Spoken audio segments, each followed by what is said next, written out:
No, I did. I broke down and had a beer. Still got a few pills left and antibiotics, but it's been almost 2 weeks. I'm Irish. Sue me.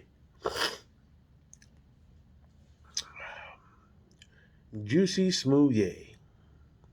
You know, the French actor. 5 out of 6 counts guilty as charged.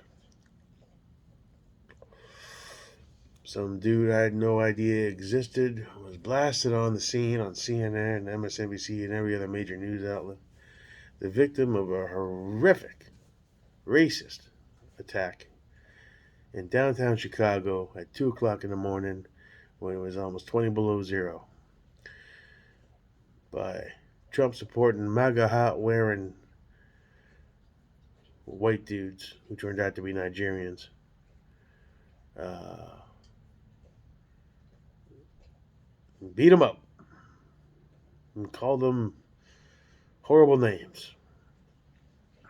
And then hung a piece of Home Depot rope around his neck, which turns out he put on himself. And then he scratched his little cheek and went on. And all to do, apparently, because he wanted to build his celebrity, get some exposure. And everybody jumped on that bandwagon, including Brandon, denouncing the racism, horrific hatred, and despicable physical assault of a fine young man and a talented actor. Allegedly. I don't know. Never heard of the guy. Well, it was all fake, and I don't see anybody on the left wing propagandist machine owning it. Hell, Don Lemon on CNN was in cahoots with the guy sending him text as a warning. It's very flimsy, this propaganda network stuff. Journalism in general has been dead a long time. There are no facts. There's spin. And corporate owned media and people's interests are taken into account. And some people hear one thing, other people hear the other thing. Everybody argues about it on Facebook. Nobody agrees. Everyone gets angry. Then they post angry memes, and we start that process over every day. That's our reality in the year 2021, almost 2022. Uh, the world itself is constantly evolving. I was watching the movie today, came on, The Patriot with Mel Gibson. I think it came out in 2000. And it's a very good movie. Depicts very realistic brutality of the British against Americans. Setting fires to churches filled with townspeople. Brutality. I'm sure they even dialed it back. This country has been an experiment in freedom, or the fight for it, for 240, 60, whatever years it's been. I haven't done the math. I'm not that bright. Been a while. Uh, New Zealand, I read yesterday, started banning everyone at the age of 14 and younger from ever buying or smoking a cigarette for the rest of their natural lives. And they're going to keep adding a year to that until the entire island, continent, whatever, uh, is smoke free. So they're going to choose for you because it's bad, you know. Like prohibition. Alcohol's bad. Couldn't buy alcohol for about 12 to 14 years back in the 20s and early 30s in America because the powers that be deemed it was bad. And every time these groups latch on to, well, yeah, like guns are bad, right? Guns are bad. Somebody gets shot with a gun, the gun's bad, you know. Our car's bad. Somebody gets killed, DUI manslaughter, family of five, murked. It's the car. The cars are bad. We have to get rid of cars. No, person in the car that made a bad choice, consumed alcohol, got behind the wheel, and There you go. So, I mean, there seems to be hypocrisy everywhere you turn when it comes to this stuff, and the slippery slope that even the people that champion, I don't smoke, make it illegal. I hate smoking. I hope to quit soon. It's a horrible addiction, but it's my choice. If I choose to kill myself slowly, so be it. That's what it's a free country supposed to mean. But these days, with the woke culture,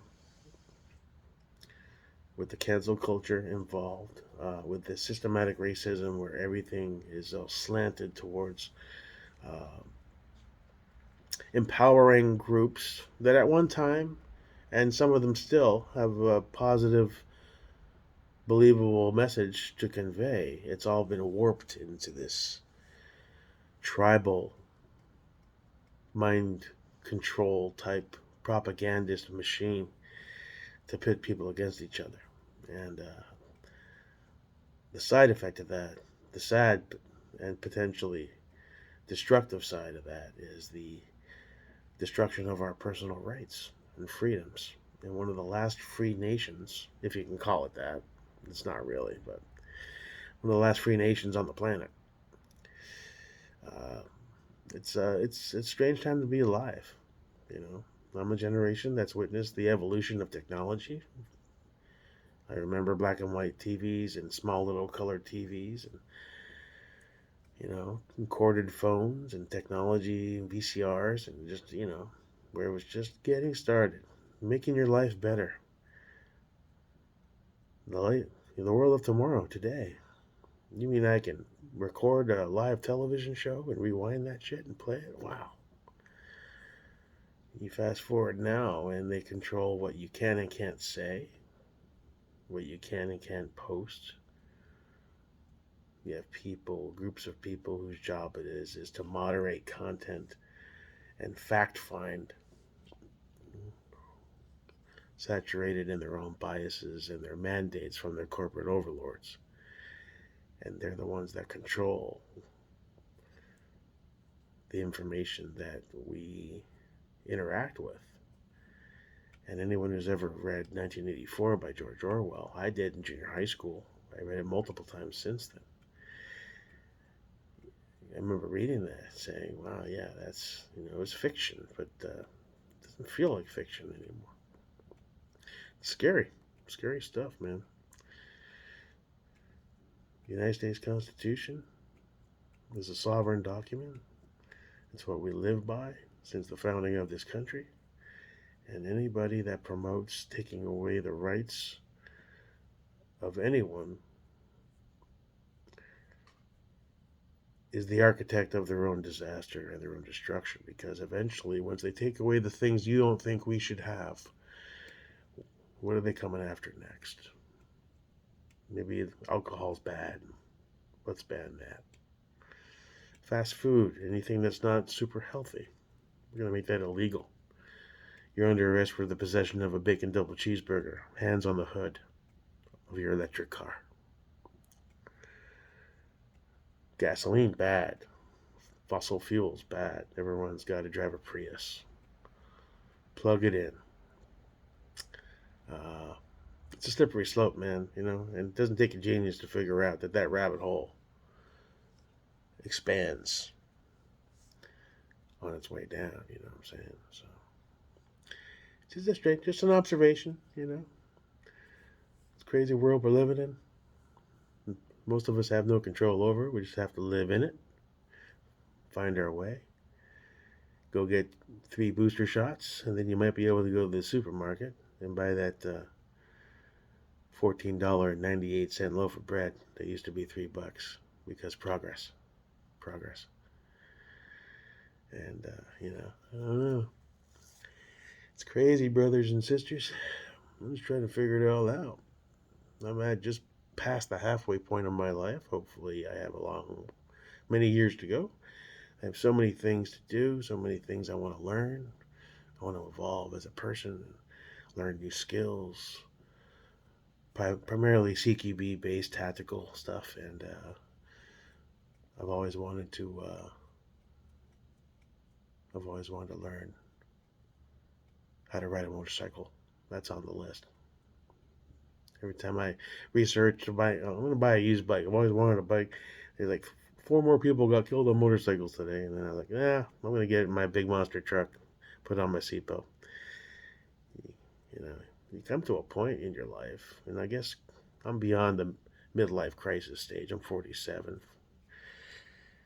My dad died at 59, so hopefully I'd have my mom's genes, and I got another at least 20 or 30 good years left. But Will Mead over at Charcoals Tactical said the other night on a live stream, was like, you really don't have a lot of time in this life. It goes by before you know it. If you're in your 20s, you're going to blink, you're 35. You're going to blink, you're 42. You're 48, 55. And basically, it's, you know, it's short. How you fill that time is up to you. Be a good person, be decent, be honest, be true to yourself. Don't let fear control you. Has been my lesson all my life. I've always a fear of embarrassment or failure or stop me from doing things that I wish I would have done. And that time has come and gone. And you look back at those regrets. The secret to ending your happy life is dying with the least amount of regrets as possible, in my opinion. We all have regrets. That's fine. That's how you learn and evolve in life. But you know, trying to live my life without as many regrets going forward. Uh, and I just felt the need to say that. Maybe a few people need to hear that. That's about it. I'm gonna sip on my beer. Maybe have one more because I'm drinking responsibly. And fade into the sky. And think about all the cool guns I want to own and all the training I'm never going to do and all the cool cars I'm never going to be able to buy. But you know what? You keep pushing, you keep striving, keep dreaming because that's what life's all about. Don't let the fuckers get you down. Never give up hope. Always be suspect. Never buy anything from someone who's out of breath. And never order lobster from a steakhouse. Steak in a lobster house? One of those things. I was watching Blue Bloods. It's logical shit. Anyway, that's about it. Not quite drunk, but feeling kind of tipsy and filled with all kinds of hope for a dark tomorrow. Good night.